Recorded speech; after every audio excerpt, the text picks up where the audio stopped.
Show की शुरुआत करते हैं 17 time world champion John Cena. भाइयों और बहनों, स्वागत करो सबसे बड़े 17 टाइम आखिरी बार आप सबके सामने last real champion John Cena का। तभी दोस्तों वहाँ पे कोडी रोड्स भी आ जाते हैं। क्राउड उनको भी चीयर कर रहा होता है। कोडी भाई, मैंने तुझे बताया था मैं थका हुआ हूँ और समर स्लैम का ये मैच मेरे लिए बहुत मुश्किल होगा, लेकिन तू माना नहीं और जबरदस्ती मुझे सबसे खतरनाक मैच में जाली साइन करके डाल दिया, वो भी समर स्लैम जैसे बड़े इवेंट पे, WWE की सबसे बड़ी चैंपियनशिप के लिए। मुझे बस इसके बारे में यही कहना है, थैंक्स भाई, क्योंकि ये लात जरूरी थी मेरे लिए। 25 साल तक मैंने यहाँ पे इज्जत बनाई, हार्ड वर्क, ऑनेस्टी और रिस्पेक्ट से, और अब मुझे समझ आ रहा है मैंने कितनी बड़ी गलती कर दी किसी टकले की बातों में आके, बस टीवी पे तहलका मचाने के चक्कर में। हाँ, हमने तहलका मचाया, लेकिन फिर जिन बंदों के लिए मैंने ये सब किया वो साले भगोड़े भाग गए मुझे छोड़ के, अकेला छोड़ दिया मुझे यहाँ एक्टिंग करने के लिए और वो बनने के लिए जो मैं नहीं हूँ। हाँ, मैं इसके साथ जाना चाहता हूँ, अपने आखिरी मैच में इसको घर ले जाना चाहता हूँ, मगर इसलिए नहीं क्योंकि मैं रेसलिंग को बर्बाद करना चाहता हूँ। यार, मैं तो सबसे ज्यादा रेसलिंग को प्यार करता हूँ। मैं इसको ले जाना चाहता हूँ घर, ताकि जब मैं जाऊँ तो उसके बाद भी तुम लोग मुझे याद रखो। मैं इतना ज्यादा अपने कल के बारे में सोचने लगा कि मैंने अपने आज को ही खराब कर दिया। तुम सब मुझे बार बार बोल रहे थे लेकिन मैं मान नहीं रहा था। कोडी भाई, तूने मुझे बताया लेकिन तब भी मैंने सुना नहीं, लेकिन एक अच्छे दोस्त की तरह तब भी तू मुझे समझाता रहा, बार बार समझाता रहा। अब तू जैसा चाहता है वैसा ही होगा। अब मैच नहीं रखेंगे, अब लड़ेंगे और तोड़ेंगे उस हद तक कि मुझे अपने अंदर से वो बंदा निकालना पड़े। अब ये मैच नहीं, जंग होगी। तुम सब भी टाइम और डेट नोट कर लेना उसकी, क्योंकि मुझे नहीं पता हम में से कौन जीतने वाला है, लेकिन ये जरूर पता है कि तुम सब लोग जीतने वाले हो, क्योंकि अब बकचोदी खत्म कर दी है मैंने। अब कोडी और जॉन मिलेंगे उस मैच में जिसमें कोई रूल नहीं होगा। तो if you want some, come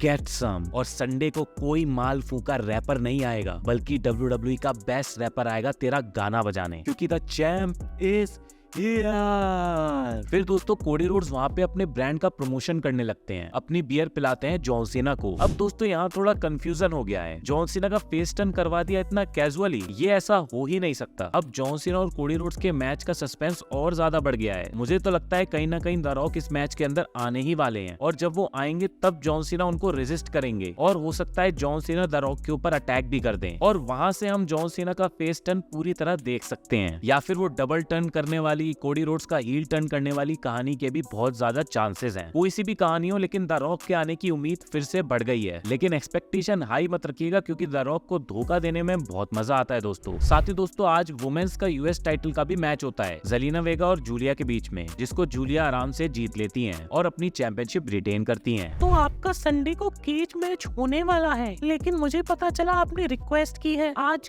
cage लगवाया है। क्यों लगवाया है केज? अरे मैंने कुछ नहीं किया, वो छोड़ो। आज मेरा टाला टोंगा, मेरा बड़ा मगर दिमाग से छोटा भाई जिमी ऊसो को तोड़ेगा। और क्या बोलता है कोई, यारा लामीन। फिर दोस्तों आज टाला टोंगा और जिमी ऊसो का मैच होता है, जहां टाला टोंगा को मैच जिता दिया गया है। फिर हथतोड़ ब्लड लाइन आ जाती है जिमी को तोड़ने के लिए और केज को नीचे कर देती है। जेकब फाटू भी वहां आते हैं और इनके मैच की वहां मार्केटिंग चलने लगती है, जिसके अंदर जेसी मटेओ और टोंगा लोआ को तोड़ा जाता है। वहीं फिर लॉस गार्जा की AAA टैग टाइटल का भी आज मैच होता है गिरगिट और एक साइको क्लॉन के साथ। फटाफट उनको हरा के लॉस गार्जा इस टाइम पास मैच को जीत लेते हैं। फिर डेमियन प्रीस्ट और एलेस्टर ब्लैक का भी आज मैच होता है, जहां पे स्टील स्टेप पे मार मार के डेमियन प्रीस्ट को पटक दिया जाता है और मैच को वहीं रोक दिया जाता है। ये इसलिए किया जा रहा है ताकि इन दोनों की राइवलरी को और थोड़ा खींचा जा सके। वहीं आज पता चलता है कि जेली रोल पे लोगन पॉल ने अटैक कर दिया जब वो ट्रेनिंग कर रहे थे। फिर लोगन पॉल और ड्रू मैकिंटायर रिंग में आते हैं। सबसे पहले तो तू ग्रीन शर्ट वाले अपनी बोलती बंद कर, समझा? और कैसे तू और तुम सब बेवकूफ बने हुए हो। यहाँ WWE के सबसे बड़े सुपरस्टार कोशिश कर रहे हैं कि इस जगह को भारी मर्दों से बचा के रखें, लेकिन ये तुम सब लोग समझ ही नहीं रहे हो। तुम ये भी नहीं समझ रहे हो कि समर स्लैम में मैच पाना कितना मुश्किल होता है। उस जेली रोल को ये कोई बड़ा पाव खाने का कंपटीशन लग रहा है। सुनो तुम सब, मैंने और ड्रू ने